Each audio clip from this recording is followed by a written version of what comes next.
ярче цветов. Соловья запев, свисточек, сок, березовый глоток. Тишины послушать волю, по тропинке в лес густой. Поболтать с березкой вдоволь про него и про любовь. Матушка земля, белая березонька, для меня святая Русь, для других заносчика. Матушка земля, ой, белая. So hey guys, যেমনটা আমরা জানি যে ফাইটে এন্ট্রি হয়ে গিয়েছিল গারা, টেমারি এন্ড আমাদের কানকুরো। রকলি চিন্তা করতে থাকে গারা তুমি এখানে, আর তখনই কিনিমারু তার উপরে কিছু হামলা করে দেয়। গারা খুবই সহজে এগুলোকে আটকে ফেলে। আর আমরা তো আগে থেকে গারার পাওয়ার সম্পর্কে এখানে আইডিয়া রাখি। এখানে আমাদের রকলিকে বলতে থাকে তুমি তো এখন একটু দুর্বল মনে হচ্ছে, তোমার সঙ্গে কি হয়েছে? এর আগের বার অনেক শক্তিশালী ছিলে। রকলি বলতে থাকে হ্যাঁ হ্যাঁ, এটা তোমারই মেহেরবানি, কারণ তুমি তো আমার এই অবস্থা করেছিলে। গারা বলতে থাকে এখন তুমি আরাম করো, আমি এটাকে সামলিয়ে নিচ্ছি। অন্যদিকে কিবার কাছে চলে গিয়েছিল আমাদের কানকুরো। কানকুরো তখন কিবাকে বাঁচিয়ে ফেলে। আর আমাদের কিবা তখন বলতে থাকে তোমরা না আমাদের ভিলেজে হামলা করেছিলে। কানকুরো বলে আপাতত ওই বিষয়টা ভুলে যাও, বরঞ্চ আমরা এখন এটাকে হারিয়ে ফেলি। আর তখন কানকুরো তার পাপেট ব্যবহার করে সাকনের উপরে হামলা করে। সাকন কানকুরোকে ধরে ফেলে, বাট ওটা কানকুরোর একটি পাপেট ছিল। কানকুরো তখন অন্য একটি পাপেটের মধ্যে থেকে বেরিয়ে আসে। এটা ছিল পাপেট সাবস্টিটিউশন জুটসু, এবং তারই সঙ্গে সাকনকে ওখানে আটকে ফেলা হয়। কিবা চিন্তা করে স্যান্ড ভিলেজের নিনজাদেরকে আমরা কখনই পছন্দ করি না, বাট বন্ধু হিসেবে তো ঠিক আছে, এত পাওয়ারফুল একটি হামলা তো আমরা জীবনেও করতে পারতাম না। তারপর সাকনের বাইরের উপরে কানকুরো এখানে নিজের পাপেট ব্যবহার করে হামলা করে দেয়। আর কানকুরোর কিন্তু স্পেশালিটি হচ্ছে পাপেট, মানে সে পাপেট ব্যবহার করে ব্যাটেল লড়ে। সাকন সেখান থেকে বেঁচে যায়, বাট সে কানকুরোর ফাঁদের মধ্যে পা দিয়ে দেয় এবং তাকে ওই পাপেটের ভিতরে বন্দি করে ফেলা হয়। তারপর সেখানে কানকুরো নিজের একটি স্পেশাল টেকনিক ব্যবহার করে। প্রত্যেকটি পাপেটের হাত পা এখানে আলাদা হয়ে যায় এবং প্রত্যেকটি হাত পা এখানে দাঁড়ালো এখানে অস্ত্রেতে পরিণত হয় এবং প্রত্যেকটি এখানে দাঁড়ালো অস্ত্র গিয়ে পাপেটের উপরে গিয়ে আঘাত করে, যার কারণে হামলাটি সম্পূর্ণ সাকনের উপরে গিয়ে পড়ে। আর এখানেই সাকনের দি এন্ড হয়ে যায়, মানে এখানে সে মারা যায়। কানকুরোর পাপেট এখানে টেকনিকটি দেখে কিবা সম্পূর্ণ শক ছিল। অন্যদিকে আমাদের টেমারি, যে কিনা সেন ভিলেজেরই নিনজা, মানে হিডেন লিফ ভিলেজের নিনজা নয়, সে চলে যায় আমাদের শিকামারুর কাছে। শিকামারু চিন্তা করে তোমরা না আমাদের সঙ্গে বিশ্বাসঘাতকতা করেছিলে। টেমারি বলে আরে ওই বিষয়টা তোমরা এখনো মাথায় নিয়ে আছো, আমরা তো সম্পূর্ণভাবে সারেন্ডার করে দিয়েছি। আসলে ওইটা আমাদের কাজী কাকের আদেশ ছিল যে তোমাদের ভিলেজে হামলা করা, কিন্তু এখন তোমাদের হোকাগে আমাদেরকে বলেছে তোমাদেরকে বাঁচানোর জন্য। আর আমরা জানতে পেরেছি ওটা কাজী কাকে ছিল না, বরং ছিল ওরুচিমারু। আর এখানে আমাদের টেমারি তার উপরে খতরনাক একটি উইন্ড স্টাইল হামলা করে দেয়, যার কারণে আশেপাশের সকল গাছ এখানে ভেঙে যায়। তারই সঙ্গে সেই মেয়েটিও সেখানে মারা যায়। এদিকে রকলি প্রস্তুত হয় কিনিমারুকে হারানোর জন্য। গারা বলতে থাকে রকলি তুমি আরাম করো, আমি ওকে আটকাতে পারবো। রকলি তখন গারার কথা না শুনে হামলা করতে চায়। গারা তখন রকলিকে আটকিয়ে ফেলে আর বলতে থাকে রকলি আমি জানি তুমি শক্তিশালী, কিন্তু এই হালাতে তুমি তাকে হারাতে পারবে না, এবং তাকে পিছনের দিকে সরে দেয়। আর এদিকে কিনিমারু বলতে থাকে তুমি হলো গারা অফ দি ডেজার্ট, মানে মরুভূমির গারা, তাই না? আপাতত তুমি আমার রাস্তা থেকে সরে যাও, আমাকে ওই শ্যাডো ক্লোন বানানোর ছেলেটাকে ধরতে হবে। গারা বলতে থাকে তুমি যে ছেলেটার কথা বলছো ওইটা হচ্ছে নারুটো, যে কিনা আমার খুবই ভালো একজন বন্ধু, এমনকি নারুটোই হচ্ছে আমার প্রথম বন্ধু, আর আমি কোনোভাবেই তোমাকে তাকে পিছু করতে দিতে পারি না। গারা তার উপর হামলা করে দেয়, প্লাস কিনিমারু তার উপর হামলা করে। গারার এখানে কিছু করাই লাগে নাই, উল্টো গারার স্যান্ডই তার সঙ্গে ফাইট করছিল। কিনিমারু বলতে থাকে গারা অফ দি ডেজার্ট, কত ফালতু একটা নাম, আর তুমি তোমার স্যান্ড ছাড়া কিছুই করতে পারবে না। গারা বলে একদম ঠিক, আর এই স্যান্ড আমাকে সবসময় প্রোটেক্ট করে আসছে। তারই সঙ্গে সে কিনিমারুকে এখানে স্যান্ডের মাধ্যমে সম্পূর্ণভাবে আটকে দেয়, তার উপর ইউজ করে স্যান্ড কফিন। আর এরই সঙ্গে আমাদের কিনিমারুর সম্পূর্ণ বডি এখানে কুচলে যেতে থাকে। আর তখন আমাদের কিনিমারু, যে কিনা ওই স্যান্ডের ভিতরে এখনো জীবিত অবস্থায় ছিল, আমরা কিনিমারুর পাস সম্পর্কে জানতে পারি। কিনিমারু খুবই পুরাতন একটি ক্ল্যান, যেটা হচ্ছে কাগুয়া ক্ল্যান, সেখান থেকে বিলং করে। আগে ছোটবেলায় একটি জেলের মধ্যে বন্দি করে রাখা হতো। একজন মানুষ কিছুক্ষণ পর পর আসতো এবং তাকে কিছু পরিমাণ খাবার দিয়ে চলে যেত। একদিন তাকে জেল থেকে আজাদ করা হয় এবং তাদের ক্ল্যানের যে হেড ছিল, যাকে আপনারা জেনারেল বলতে পারেন, সে কিনিমারুকে বলে চলো কিনিমারু, আমাদের একটি মিশন করতে হবে, এখন তোমাকে ব্যবহার করার সময় চলে এসেছে। কিনিমারু কিছু বুঝতে পারে না আসলে জেনারেল তাকে কি জন্য বের করেছে। তারপর তারা সবাই বাইরে চলে আসে, আর সেখানে জেনারেল বলতে থাকে তো আমরা হচ্ছিলাম কাগুয়া ক্ল্যানের মেম্বার, আর আমাদের আজকের টার্গেট হচ্ছে hidden in the mist village. আর গাইস, এখানে hidden in the mist village কিন্তু 5টা নিনজা ভিলেজের মধ্যে একটা। হয়তোবা আপনারা যারা একদম প্রথম এপিসোড দেখেছিলেন তারা হয়তোবা জানবেন যে আমি বলেছিলাম যে এই নারুটো সিরিজের মধ্যে 5টা নিনজা ভিলেজ আছে, যাদের মধ্যে খালি লড়াই চলতে থাকে। এখানে হিডেন ইন দ্য লিপ মানে নারুটোর ভিলেজ একটা, আমাদের গারাদের village hidden in the sand, আর তারা এখন যে যেটার উপরে হামলা করতে যাচ্ছে এটাকে বলা হয় হিডেন ইন দ্য মিস্ট। এখানে ওই জেনারেল বলে, তো চলো হিডেন ইন দ্য মিস্ট ভিলেজকে সম্পূর্ণ মিস্টে পরিণত করা যাক। আর সকলে বলতে থাকে, জি মাস্টার। কিনিমারু এখানে ভালো খারাপ কিছু বুঝতে পারে না, তাকে শুধু হামলা করার জন্য বলা হয়েছে, এমনকি কেউ যেন তার হাত থেকে বেঁচে না ফিরতে পারে। আর কিনিমারু তখন তার কথা অনুযায়ী এখানে তাদের লোকদের সঙ্গে চলে যেতে থাকে। তারা সবাই একসঙ্গে ভিলেজ হিডেন ইন দ্য মিস্টে হামলা করে দেয়। তখনই রাস্তার মধ্যে দেখা পায় আমাদের জাবুজা এন্ড হাকু। এন্ড আপনারা বলবেন গাইস, এই জাবুজা এন্ড হাকুটা আসলে কেডা? আসলে গাইস আমি কিন্তু জাবুজা এন্ড হাকুর যে ফাইটটা নারুটোর সঙ্গে হয়েছিল এটা আমি স্কিপ করেছিলাম, আমি প্রথমেই বলেছিলাম। এজন্য দেখেন গাইস, এই আর্টটা স্কিপ করার কারণে আপনারা তাদেরকে চিনতে পারতেছেন না, প্লাস তাদের সঙ্গে আপনাদের কোনো প্রকার ইমোশন জড়িয়ে নেই। আর আমি যদি এরকমভাবে সম্পূর্ণ নারুটো সিরিজটা সংক্ষেপে এক্সপ্লেন করতাম তাহলে আপনারা আরও অনেক কিছু স্কিপ করতেন, যেমন গারার ফাইট কিংবা আমাদের হোকাগে ফাইট কিংবা আমাদের থ্রি লেজেন্ডারি সানিন ফাইট, কিছুই দেখতে পারতেন না। আর এই জন্যই গাইস আমি স্লো মোশনভাবে এক্সপ্লেন করতেছি। আর অনেকে আবার বলতেছেন তাড়াতাড়ি ফাস্ট এক্সপ্লেন করার জন্য, তো তাদের উদ্দেশ্যে আমি কথাটুকু বললাম, আশা করি বুঝতে পারছি। জাবুজা এন্ড হাকু কিন্তু খুবই পাওয়ারফুল নিনজা, এবং তাকে এখানে কোশ্চেন করা হয় তারা একটা village hidden in the mist থেকে বিলং করে কিনা। তারা বলে তারা এখানে জাস্ট হেঁটে যাচ্ছিল, এবং আমাদের কিনিমারু তাদেরকে ছেড়ে ভিলেজের উপর হামলা করে দেয়। সেখানে খুবই ভয়ঙ্কর একটি লড়াই হয়, এবং লড়াইয়ের কারণে কাগুয়া ক্ল্যান সম্পূর্ণভাবে মেরে ফেলা হয়। এখানে জাস্ট একজন মাত্র মেম্বার বেঁচে ছিল, আর ওটা ছিল আমাদের কিনিমারু। কিনিমারু তার বেঁচে থাকার সম্পূর্ণ সম্বল হারিয়ে ফেলে, কারণ সেই মাত্র একমাত্র জীবিত ছিল। তখনই তার কাছে চলে আসে উরুচিমারু এবং তাকে বেঁচে থাকার একটি সম্বল তুলে দেখায়, এবং কিনিমারুকে ভালোভাবে ট্রেনিং দিতে থাকে। তারই সঙ্গে কিনিমারু আজ পর্যন্ত যত শক্তিশালী হয়েছে সকল কিছু উরুচিমারুর কারণে। কিনিমারু তখন স্যান্ডের ভিতর থেকে বাইরে চলে আসে, তার সম্পূর্ণ শরীর পিছিয়ে ফেলা হয়েছিল, যার কারণে আমরা তার ভিতরের হাড্ডিগুলো দেখতে পাচ্ছিলাম। গারা বলতে থাকে, এত সহজে মনে হয় না সে হার মানবে, কিন্তু সমস্যা নেই, আমি এইবার তাকে সম্পূর্ণভাবে পিছিয়ে ফেলবো। গারা তখন তার সম্পূর্ণ স্যান্ড বের করতে থাকে। এখানে সে স্যান্ড সুনামি ব্যবহার করে। আসলে গারা আনলিমিটেড স্যান্ড ব্যবহার করতে পারে, এটা কোনো লিমিটেশন নেই। এত বড় সুনামি থেকে কিনিমারু কোনোভাবেই বেঁচে ফিরতে পারবে না। কিনিমারু স্যান্ডের ভিতরে প্রবেশ করে ফেলে, এবং এখানে স্যান্ডের ভিতরে সম্পূর্ণভাবে তলিয়ে যায়। সম্পূর্ণ জঙ্গল গারার স্যান্ড অর্থাৎ মরুভূমিতে পরিণত হয়। গারা তারপর এখানে জায়ান্ট স্যান্ড কফিন ব্যবহার করে, অর্থাৎ যেখানে কিনিমারু থাকবে না কেন সে সম্পূর্ণভাবে পিছিয়ে যাবে। আর তখন রকলি বলতে থাকে, তো চমৎকার গারা, তুমি তাহলে ফাইনালি তাকে হারিয়ে দিয়েছো। গারা বলতে থাকে, না, সে এখনো বেঁচে রয়েছে। রকলি বলে, কি, এত ভয়ঙ্কর হামলার পরবর্তীতেও সে বেঁচে রয়েছে কিভাবে? কিনিমারু এখানে চিন্তা করে, আমাকে কোনোভাবেই হারা যাবে না, কারণ যে করেই হোক উরুচিমারুর স্বপ্নকে আমাকে সফল করতেই হবে, কারণ উরুচিমারু আমার জীবনে বেঁচে থাকার সম্বল জাগিয়েছে। সে তার কার্স মার্ককে ফাইনাল স্টেপে নিয়ে যায়। আমরা দেখতে পাই যে গারার স্যান্ডের ভিতর থেকে খুবই ভয়ঙ্কর একটি মনস্টার বেরিয়ে আসে, যার খুবই বড় একটি লেজ ছিল। কিনিমারু নিজের এই ফাইনাল স্টেপে প্রচণ্ড পরিমাণে শক্তিশালী হয়ে যায়, এবং সেখানে ডাইরেক্টলি গারার উপরে হামলা করতে চলে আসে। গারা নিজেকে বাঁচানোর জন্য স্যান্ড দিয়ে তার উপর হামলা করতে থাকে, বাট প্রত্যেকটা স্যান্ডকে সে ডস করে গারার উপরে এগিয়ে আসে। গারা তখন নিজেকে এখানে প্রোটেক্ট করার জন্য ফাইনাল একটি ডিফেন্স বানিয়ে ফেলে। এই সম্পূর্ণ ডিফেন্স আমার কিনিমারু ব্রোক ডাউন করে গারার উপরে একটি পাঞ্চ মারে। লকলি এখানে সম্পূর্ণভাবে শক ছিল, আর সে বলতে থাকে, তো তোমার ডিফেন্সও ফাইনালি এখানে কামজোর হয়ে গেছে। বাট আমরা দেখতে পাই গারা নিজের শরীরকে আগে স্যান্ড দিয়ে ডেকে রেখেছে যাতে সে ব্যথা না পায়। আর তখন সে আমাদের রকলির উপরে হামলা করতে যায়, এবং রকলির উপরে যখন হামলা করবে আমাদের গারা তখন তাকে সেখান থেকে বাঁচিয়ে ফেলে। অর্থাৎ এখানে যদি গারা না থাকতো হয়তো বা রকলি এখানে মারা পড়তো, যেটা রকলিও বুঝতে পারে যে তার এখন লড়াই যাওয়া উচিত হবে না। আর আমাদের ওই কিনিমারু বলতে থাকে, ওই বাচ্চা, আমাদের লড়াইয়ের মাঝখানে আসার ভুল মোটেও করবে না, আগে আমি ওই গারাকে হারাবো, তারপর আমি তোমাকে মারতেছি। কিনিমারু খুবই ভয়ঙ্কর একটি হাড্ডি বের করে এবং তারই মাধ্যমে গারার উপরে হামলা করে। গারার স্যান্ড আবারও গারাকে বাঁচিয়ে ফেলে, এবং সে তখন গারার স্যান্ডকে সম্পূর্ণভাবে ব্রক ডাউন করার জন্য নিজের হাত থেকে খুবই ভয়ঙ্কর একটি অস্ত্র বের করে, আর বলতে থাকে, আমার এই অস্ত্র কোনো শিলকে হার মানাবে না, বরং সবগুলো শিলকে এখানে ব্রক ডাউন করে ফেলবে। এবং এদিকে কিনিমারু মুখ দিয়ে রক্ত পড়তে থাকে এত পরিমাণে ফোর্স ডাউন করার জন্য। গারা তখন ওখানে সুকাকু শিল্ড বানিয়ে ফেলে, আর কিনিমারু ওই শিল্ডের উপরে হামলা করে। আসলে সুকাকু শিল্ড যেটা গারার খুবই পাওয়ারফুল একটি শিল্ড, এই শিল্ডের কারণে কিনিমারুর হাড্ডি সম্পূর্ণভাবে এখানে ব্রক ডাউন হয়ে যায়, অর্থাৎ কিনিমারু এখানে হেরে যায়। গারা তখন বলতে থাকে, তো এটাই ছিল তোমার ফাইনাল স্টেপ, তাই না? আর তুমি আমাকে কোনোভাবে হারাতে পারবে না, তোমাকে দেখে মনে হচ্ছে তুমি হলে কাগুয়া ক্ল্যানের। যতটুকু আমি জানি কাগুয়া ক্ল্যান অনেক আগেই বিলুপ্ত হয়ে গিয়েছিল, আমার মনে হয় তুমি তোমাদের ক্ল্যানের সর্বশেষ ব্যক্তি যে কিনা বেঁচে আছো, আর আজকে আমি তোমাকে মেরে ফেলবো, অর্থাৎ আজকেই কাগুয়া ক্ল্যান সম্পূর্ণভাবে বিলুপ্ত হয়ে যাবে। এখানে কিনিমারু বলতে থাকে, তোমার যা ইচ্ছা করো, বাট উরুচিমারুর জন্য আমি যা ইচ্ছা তাই করতে পারি, সে আমাকে বেঁচে থাকার সম্বল জাগিয়েছে। গারা বলে, হ্যাঁ উরুচিমারু, ও আচ্ছা, তাহলে সেও তোমাকে ইউজ করেছে, তুমি শুধুমাত্র ইউজ হয়েছো, এটা তার আর কিছুই না। গারা তখন তার পায়ের নিচে টর্নেডো সৃষ্টি করে, যেটা হচ্ছে স্যান্ড টর্নেডো, এবং তাকে মাটির নিচে সম্পূর্ণভাবে পুঁতে ফেলে। এখানে আমাদের কিনিমারু ভালোভাবে বাঁচার চেষ্টা করে, বাট এতে কোনো প্রকার লাভ হয় না। কিনিমারু তখন মাটি থেকে 200 মিটার নিচে চলে যায়, আর এখানে কিনিমারু বেঁচে থাকার কোনো চান্সই নেই। বাট মাটির নিচ থেকে সে গারার উপর হামলা করতে থাকে, আর গারাকে বলতে থাকে, তুমি সম্পূর্ণ ভুল গারা, উরুচিমারু আমাকে কখনোই ইউজ করেনি, বরং সে আমাকে সহযোগিতা করেছে। আর তার উপরে কন্টিনিউয়াসলি হামলা করতে থাকে। রকলি এবং গারা চিন্তা করে হয়তোবা তারা মারা পড়বে, কিন্তু গারা তখন তাদের দুজনকে উপরের দিকে নিয়ে নেয়। তখনই কিনিমারু মাটি নিচে বাইরে চলে এসে গারার উপরে একটি হামলা যখন করতেই যাবে তখনই এত ফোর্স প্রয়োগ করার কারণে কিনিমারু সেখানেই মারা যায়, অর্থাৎ তাদের আর হামলা করতে হয় না।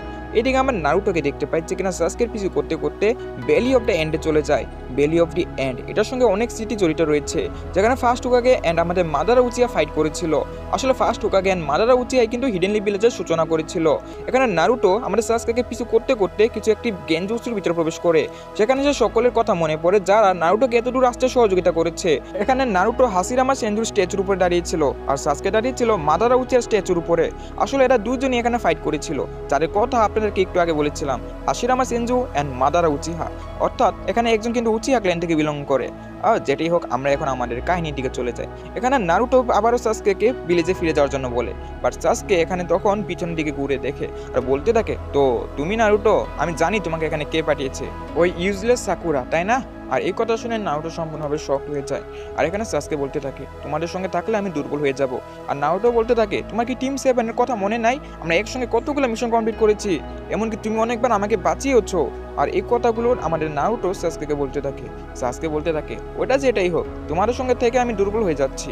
এখন দেখতে পারছো না আমার শক্তি আগে থেকে কত পরিমাণ বেড়ে গিয়েছে। তখন সাসকেকে চৌজি, নেজি, শিকামারু এন্ড যারা তাকে এই পর্যন্ত আসতে সহযোগিতা করছে তারা সবার কথা বলে। সাসকে বলে, তারা সবাইকে আমার পক্ষ থেকে ধন্যবাদ জানিয়ে দিও। আর এটা বলে এখান থেকে চলে যেতে থাকে। তখনই তার শিকামারু একটি কথা মনে পড়ে। শিকামারু বলেছিল, সাসকের সঙ্গে আমার তেমন কোনো সম্পর্ক নেই, বাট সে আমার এই হিডেন ইন দ্য লিপ ভিলেজের নিনজা, আর এর জন্য তাকে বাঁচানোর জন্য আমরা আমাদের জীবন পর্যন্ত দাওয়ে লাগাতে পারি। আর এই কথা শুনে নারুটো সকলকে শুকরিয়া আদায় করে আর বলতে থাকে, এখন সকল কিছু আমার উপরে। আর এটা বলার সঙ্গে সঙ্গে সাসকের উপর হামলা করে দেয় আর সাসকেকে এখানে মারতে থাকে। আর সাসকেকে বলে, তোমার কি মনে হয় ওরচিমারু তোমাকে ফ্রিতে শক্তি দিবে? সে আমাদের থার্ড হোকাগেকে মেরে ফেলেছে, আমাদের ভিলেজের উপরে হামলা করেছে, সে শুধু তোমার বডিটাকে ব্যবহার করতে চায়। সাসকে বলতে থাকে, তাহলে করুক না, এটা আমার কি সমস্যা? আমার শুধু শক্তি লাগবে, তাছাড়া আমি আমার ভাই ইটাচি উচিয়াকে হারাতে চাই, আর তোমাদের সঙ্গে ভিলেজে থাকলে আমি আর কখনই তাকে হারাতে পারবো না। আর তখনই সাসকে তার একটি মাত্র হাত ব্যবহার করে নারুটোকে উপরের দিকে তুলতে থাকে আর তারই সঙ্গে খুবই ভয়ঙ্কর একটি পাঞ্চ তার পেটের মধ্যে মারে, যার কারণে নারুটো সেখান থেকে উড়ন্ত অবস্থায় পানিতে গিয়ে পড়ে। এই পাঞ্চটা আগের থেকে প্রহর পরিমাণে শক্তিশালী ছিল। সাসকে চিন্তা করে, এত পরিমাণ শক্তি, এটা তো আমি কখনো কল্পনাই করিনি। শুরুতেই যদি এত পরিমাণ শক্তি পাই তাহলে হয়তোবা তার কাছে গেলে আমি আরো প্রচুর পরিমাণে শক্তি পাবো। নারুটো তখন পানির ভিতর থেকে উঠে আসে এবং সাসকেকে থামানোর জন্য আবারও তার দিকে যেতে থাকে। সে সাসকের উপর হামলা করে, বাট এর আগেই সাসকে তার উপর একটি কিক লাগিয়ে বসে। এখানে আমাদের সাসকে বলতে থাকে, নারুটো তুমি কখনই আমাকে হারাতে পারবে না, তবে তোমার এই সকল স্কিল ব্যবহার করে। সাসকে তখন তাকে আটকানোর জন্য তাকে একটি পাথরের সঙ্গে বেঁধে ফেলে। তারই সঙ্গে নারুটোকে বলে, তো নারুটো, আমাদের সফর এই পর্যন্তই ছিল, গুড বাই নারুটো, তুমি আমার অনেক ভালো বন্ধু ছিলে। আর তারই সঙ্গে সে ম্যাজেস্টিক ফায়ার ফ্লেম জুটসু ব্যবহার করে আর এটার সঙ্গে নারুটো সম্পূর্ণভাবে জ্বলছে যায়। বাট আমরা দেখতে পাই এই ফায়ারের কারণে নারুটোর তেমন কিছু হয় না। নারুটো ফায়ারের মধ্যে থেকে চলে আসে, সাসকের উপরে এতগুলো পাঞ্চেস মারে যে সে নিজে পর্যন্ত ক্লান্ত হয়ে যায়। সাসকের কিছুই হয় না। তারপর সাসকে তার উপরে একটি পাওয়ারফুল পাঞ্চ মারে, নারুটো তখন নিচে গিয়ে পড়ে। সাসকে তখন বলতে থাকে, আমার শুধু দরকার ঘৃণা আর শক্তি, এর মাধ্যমে আমি ইটাচিকে হারাতে পারবো। তারই সঙ্গে আমরা সাসকের একটি ব্যাক স্টোরি দেখতে পাই, যেখানে ইটাচি উচিহা প্রচন্ড ইন্টেলিজেন্ট একজন মানুষ ছিল। সে খুবই সহজে আমাদের আনবু ব্ল্যাক অপসে জয়েন করে ফেলে, এমনকি সে একদিন ট্রেনিং করতেছিল, আমাদের সাসকে তাকে দেখতে পাই। এখানে ইটাচির যে একুরেসি এটা প্রচন্ড তীক্ষ্ণ ছিল। সাসকে তখন ইটাচির কাছে চলে আসে আর ইটাচিকে এরকমটা করে দেখায়, বাট সাসকে এমনটা করতে পারে না। তখন ইটাচি তাকে ডেকে তার মাথার উপরে একটি টুক্কা দিয়ে দেয় আর তারই সঙ্গে তাকে কাঁধের মধ্যে নিয়ে তার বাসায় চলে যেতে থাকে। রাস্তার মধ্যে সাসকে একটি হেডকোয়ার্টার দেখতে পায় আর সেটার উপরে উচিহা ক্ল্যানের সিম্বল বানানো ছিল। সাসকে তখন ইটাচির কাছ থেকে জানতে পারে এটা হচ্ছে উচিহা পুলিশ ফোর্সের হেডকোয়ার্টার। অর্থাৎ আপনাদেরকে এখন আমি জানিয়ে রাখি যে আপনাদেরকে হয়তো আমি এর আগে বলেছিলাম যে শিনোবিরা এখানে দুই রকমের হয়। একটা হচ্ছে শিনোবি যাদের ড্রেস কিছুটা এরকম, আরেকটি হচ্ছে আনবু ব্ল্যাক অপস যাদের ড্রেসটা এরকম এবং তারা মুখের মধ্যে একটি স্পেশাল টাইপ মাস্ক পরে থাকে। আশা করি এটা নিয়ে আপনারা কোনো সময় কনফিউশনে পড়বেন না। আর এটা হচ্ছে অতীতের একটি ঘটনা, যখন সাসকেরা ছোট ছিল আর তখন কিন্তু 3 রকমের শিনোবিরা ছিল, আমাদের নর্মাল শিনোবি, আনবু ব্ল্যাক অপস এবং উচিহা পুলিশ ফোর্স। তারপর আমরা সাসকে এন্ড ইটাচির বাবাকে দেখতে পাই, যার নাম ছিল ফুগাকু উচিহা, এবং সেই উচিহা পুলিশ ফোর্সটি দেখাশোনা করে থাকে, অর্থাৎ তাকে আপনারা মেন এডমিনও বলতে পারেন। ফুগাকু উচিহা আমাদের ইটাচি উচিহার এখানে প্রশংসা করতে থাকে, তার সঙ্গে এটাও বলে যে তুমি আনবু ব্ল্যাক অপসে খুবই ভালোভাবে তোমার মিশনগুলো কমপ্লিট করছো, এজন্য সময় চলে এসেছে তোমাকে উচিহা পুলিশ ফোর্সে জয়েন করানোর। কিন্তু আমাদের ইটাচি ডাইরেক্টলি মানা করে দেয়, কারণ কালকে ছিল আমাদের সাসকের এন্ট্রেন্স সেরেমনি, অর্থাৎ সাসকের একাডেমিতে তাকে একজন গার্ডিয়ান নিয়ে যেতে হতো আর ইটাচি তার সঙ্গে যাবে। বাট ইটাচির পরিবর্তে আমাদের সাসকের বাবাই চলে যায় আর ইটাচিকে পাঠিয়ে দেওয়া হয় উচিহা পুলিশ ফোর্সের কাছে। এখানে সাসকের বাবা তার যে টিচার ছিল তাকে বলতে থাকে যে যে করেই হোক সাসকেকেও ইটাচির মতো ইন্টেলিজেন্ট এবং হার্ডওয়্যার বানাতে হবে। তারপর সাসকের উপরে ফোর্স প্রয়োগ করা হয়, কিন্তু কোনো মতেই সাসকে ইটাচির মতো হতে পারে না। তার বাবারও সম্পূর্ণ ভরসা ছিল যে সাসকে কোনোভাবেই ইটাচি লেভেল আসতে পারবে না। এটিকে ইটাচি সাসকেকে বলতে থাকে, তো I am really very sorry, কারণ আমার মতো বানানোর জন্য তোমার উপর এত পরিমাণ ফোর্স প্রয়োগ করা হচ্ছে, বা তুমি যেটাই পাবো না কেন তুমি সবসময় আমার ছোট ভাই থাকবে। তারপর সাসকেদের দরজার সামনে কিছু উচিহার পুলিশ ফোর্সের মেম্বার চলে আসে। তারা এসে এখানে জানায় যে গতকাল যে অ্যাসেম্বলি ছিল সেখানে ইটাচি অ্যান্ড সিসুই পৌঁছায়নি। আর এখন আপনারা বলবেন যে সিসুইটা আসলে কে? সিসুই যে কিনা উচিহা ক্ল্যান থেকে, বরঞ্চ ইটাচির মতোই ইন্টেলিজেন্ট একজন পার্সন, বা তার সম্পর্কে আপনারা আগে গিয়ে আরও জানতে পারবেন। আমি তো জানি, বাট এখন স্পয়লার দিতে চাচ্ছি না। আর এখানে আমরা জানতে পারি ইটাচি অ্যান্ড সিসুই অ্যাসেম্বলিতে না যাওয়ার পরবর্তীতে তারা সিসুই এর মরা লাশ দেখতে পায়, অর্থাৎ সিসুই সুইসাইড করে নিজেকে মেরে ফেলেছে। আর যেহেতু ইটাচি আসে নাই, এজন্য তাদের সকলের সন্দেহ এখানে ইটাচির উপরে। ইটাচি বলতে থাকে, তোমরা তাহলে সরাসরি বলছো না কেন যে তোমরা এখানে মনে করছো যে আমি শিশুকে মেরে তার শারিনগান নিয়ে নিয়েছি, তাই না? তারা বলে, এটা তো আমরা শিওরলি জানি না, বাট সত্যিটা তো অবশ্যই আমাদের সামনে চলে আসবে। তখন কিন্তু ইটাচি, তোমাকে আমরা ছেড়ে কথা বলবো না। আর এই কথা শুনে ইটাচির এখানে প্রচণ্ড পরিমাণে রাগ উঠতে থাকে এবং সে ডাইরেক্টলি ওই তিনজনের উপরে হামলা করে দেয়, তো আবার সাসকের সামনে। ওই তিনজন মিলেও এখানে ইটাচিকে হারাতে পারে না। আর তখনই ইটাচি বলতে থাকে, আমার ব্যাপারে উল্টাপাল্টা বলার আগে ভেবে নিও। এখানে সাসকে ইটাচির উপরে দৃঢ় দৃষ্টিতে তাকিয়েছিল। তখনই তার বাবা সেখানে চলে আসে আর বলতে থাকে, এসব কি হচ্ছে ইটাচি? আর এগুলো কিন্তু আমি বরদাস্ত করবো না। আর তখনই ইটাচি উচিহা ক্ল্যানের সিম্বলের উপরে একটি কোনায় নিক্ষেপ করে আর বলতে থাকে, এই ফালতু উচিহা ক্ল্যানের উপরে আমার ছোটবেলা থেকে অবহেলা ছিল, আর এই ক্ল্যানের কাছ থেকে আমি বেশি কিছু কখনো আশাও করিনি। আর তার সঙ্গে তারা বলতে থাকে, আমার এই ক্ল্যান সম্পর্কে এসব কি বলছো? মাস্টার, আপনি শুধু আমাকে অর্ডার দিন, ইটাচিকে আমরা গ্রেফতার করছি, প্লিজ আমাকে অর্ডার দিন। কিন্তু ফুকাকু উচিহা তখন ইটাচিকে বোঝানোর চেষ্টা করে। তারপর ইটাচি যখন এখানে ফাইট করতে চলে আসবে, তখনই সাসকে বলতে থাকে, বড় ভাইয়া না প্লিজ। আর ইটাচি তখন হাঁটু গেটে বসে পড়ে এবং তাদের কাছে ক্ষমা চাইতে থাকে। তারা বলতে থাকে, তো পরবর্তীবার যেন এরকম করতে না দেখি ইটাচি। আর এটা বলে ফুকাকু উচিহা রুমের ভিতরে চলে যায়। আর তখনই ইটাচির চোখে আমরা দেখতে পাই যেটা মানগেকিউ শারিনগানে ইভলভ হয়ে গিয়েছিল, যেটা আমরা আর সাসকে লক্ষ্য করে। আর তার পরবর্তী দিন সাসকের বাবা তাকে নিয়ে যায় ফায়ারবল জুটসু ট্রেনিং করানোর জন্য, যেখানে আমাদের ফুকাকু উচিহা প্রথমে ফায়ারবল জুটসু পারফর্ম করে দেখায় এবং সাসকে এমনটা করতে বলে। আর বলতে থাকে, আমাদের উচিহা ক্ল্যানের এটা একটি ফান্ডামেন্টাল জুটসু, মানে প্রত্যেকটা উচিহার এখানে ফায়ারবল জুটসু অবশ্যই পারা উচিত। তুমি এটা ট্রেনিং করতে থাকো সাসকে, আর আমি এখানে সম্পূর্ণ ভরসা রাখছি তুমি অবশ্যই এটা করতে পারবে। সাসকে তখন নিজের সম্পূর্ণ চাক্রা এনার্জি নিজের উপর নিয়ে এখানে ফায়ারবল জুটসু পারফর্ম করে, কিন্তু খুবই ছোট পরিমাণ আগুন সে এখানে বের করতে পারে। তখন ফুকাকু বলতে থাকে, আরে আমি অবশ্যই এটা কি ভাবছি, তুমি তো ইটাচির মতো ট্যালেন্টেডও নও। আর এটা বলে উদাস হয়ে এখান থেকে চলে যেতে থাকে। সাসকে তখন এখানে দিন রাত মেহনত করতে থাকে এবং ফায়ারবল জুটসু এখানে শেখার চেষ্টা করে এবং এখানে আমরা দেখতে পাই ফাইনালি ওই দিন চলে আসে। সাসকে তখন নিজের বাবার কাছে চলে যায় আর তার বাবা বলতে থাকে, এখানে কেন এসেছো? আমার অনেক সময় আছে। বাট সাসকে তাকে অনেক জোর করে তার সঙ্গে নিয়ে যায় এবং সাসকে তখন সেখানে বলতে থাকে, ফায়ারবল জুটসু, এবং এখানে সে ফায়ারবল জুটসু পারফর্ম করে, যেটা সম্পূর্ণ অ্যাকুরেটলি ভাবে ছিল। ফুকাকু উচিহা প্রচন্ড পরিমাণে চমকে ছিল, কারণ সে এত তাড়াতাড়ি এটা শিখতে পারবে কখনো সে কল্পনা করেনি। তারপর সে সাসকে বাহবা দিয়ে সেখান থেকে চলে যায় আর নিজের বাবার মুখ থেকে বাহবা শুনে সাসকে এখানে প্রচন্ড পরিমাণে ইমপ্রেসড হয়ে যায়। তারপর ওই দিন রাত্রের বেলা তারা সকলে একসঙ্গে ডিনার করতেছিল। সেখানে সাসকে নিজের বাবাকে প্রশ্ন করে, তো পাপা শারিনগান আসলে কি হয়, আর শারিনগান কি বিভিন্ন রকম হয় নাকি? তার বাবা তখন বলতে থাকে, তো তুমি শারিনগান সম্পর্কে জানতে চাও? যদি তুমি অনেক ছোট, আসলে শারিনগান, যেটা মানগেকিউ শারিনগানও বলা হয়, অর্থাৎ তুমি যদি নিজের কাছের কাউকে মেরে ফেলো বা তোমার মধ্যে কোনো প্রতিশোধে কিছু একটা জেগে ওঠে, তখন তোমার শারিনগান মানগেকিউ শারিনগানে ইভলভ হয়ে যায়। আর বলা হয় আমাদের ক্ল্যানের প্রথম মানুষ যে কিনা মানগেকিউ শারিনগান এওয়াক করেছিল সে আর কেউ নয় বরং মাদারা উচিহা ছিল। সাসকে বলে, কি মাদারা উচিহা? ফুকাকু তখন বলতে থাকে, মাদারা উচিহা যে কিনা তাদের ক্ল্যানে প্রথমবারের মতো নিজের কাছের মানুষকে হারিয়েছিল, আর যেটা ছিল তার ভাই, আর এই কারণে সে মানগেকিউ শারিনগান সবার আগে ইভলভ করতে পেরেছে। আর এখানে ফুকাকু কিন্তু জানে না যে ইটাচিও কিন্তু কালকে রাত্রে মানগেকিউ শারিনগান ইভলভ করতে পেরেছে। এদিকে সাসকে পরবর্তী দিন একাডেমিতে চলে যায়, আর এটাই ওই দিন ছিল যেদিন আমাদের ইটাচি উচিহা ক্ল্যানের সবাইকে মেরে ফেলেছিল, যেটা আমরা আগের পার্টে দেখেছিলাম। সাসকে বাড়িতে এসে সকলকে মৃত অবস্থায় দেখতে পায়। ইটাচি তখন সাসকেকে ছেড়ে দিয়ে বলেছিল যে সে তাকে মারবে না এবং সে সাসকেকে খুবই পাওয়ারফুল একজন অপোনেন্ট হিসেবে দেখতে পায়। আর সাসকে এখানে কোনোভাবেই বিশ্বাস করতে পারছিল না যে তার ভাই তার ক্ল্যানের সকলকে মেরে ফেলেছে। ইটাচি বলতে থাকে, তোমাকে আমাকে হারাতে হলে আমার মতো মানগেকিউ শারিনগান তোমাকে ইভলভ করতে হবে, আর এই মানগেকিউ শারিনগান ইভলভ করার জন্য তোমাকে তোমার কাছের একজন বন্ধু কিংবা কাছের কোনো মানুষকে মারতে হবে। সাসকে, তুমি তাড়াতাড়ি মানগেকিউ শারিনগান ইভলভ করে আমার সঙ্গে লড়াই করতে চলে আসো, তখন তুমি হবে আমাদের ক্ল্যানের তৃতীয় ব্যক্তি যে কিনা মানগেকিউ শারিনগান ইভলভ করতে পেরেছে। সাসকে এই কথাবার্তা শুনে বুঝে যায় যে শিশুইকে আর কেউ কেউ নয় বরং ইটাচি মেরেছিল এবং শিশুইকে মারার মাধ্যমে ইটাচি নিজের মানগেকিউ শারিনগানটিকে ইভলভ করতে পেরেছে।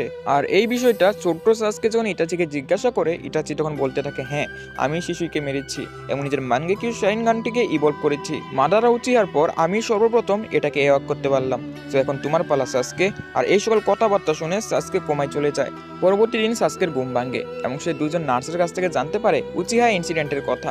সেখানে তারা দুজন কথা বলছিল, তুমি কি জানো উচিহা ক্ল্যানের সকল সদস্যদেরকে একজনকে মেরে ফেলেছে, তাছাড়া এখন ছোট্ট বাচ্চাই এখানে বেঁচে ছিল যাকে আমরা হসপিটালে নিয়ে এসেছি।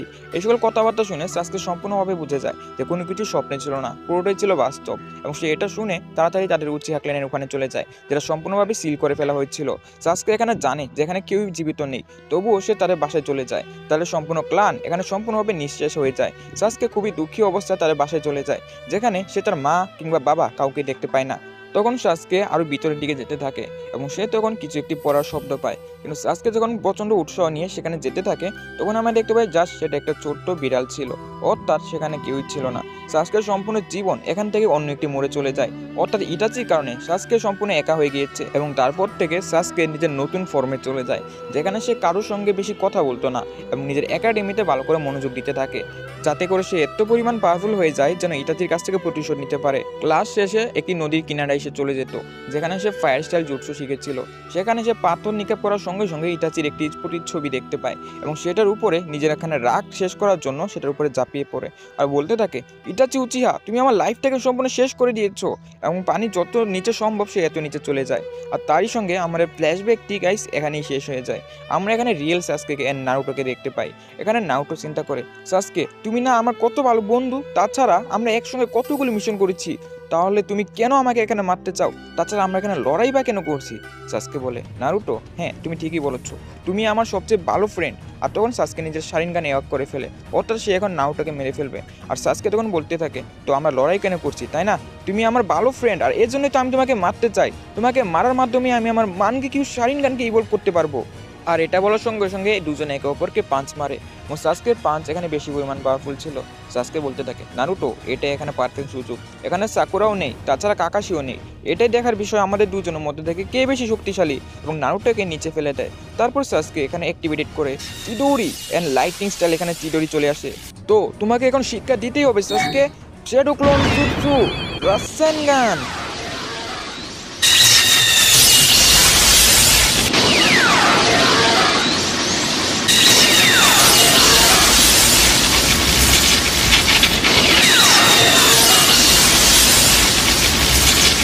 সাসকের চিডোরি রাসেনগানের থেকে প্রচুর পরিমাণে শক্তিশালী ছিল, কারণ সাসকের কাছে কার্স মার্ক ছিল। আর এর কারণে দুজন এখান থেকে দূরে গিয়ে পড়ে যায়। নারুটো এখানে পানি নিচে যেতে থাকে এবং সাসকে এখানে পানির উপরে চলে আসে। আর এরই সঙ্গে গাইস শেষ হয়ে যায় আমাদের আজকের এপিসোড।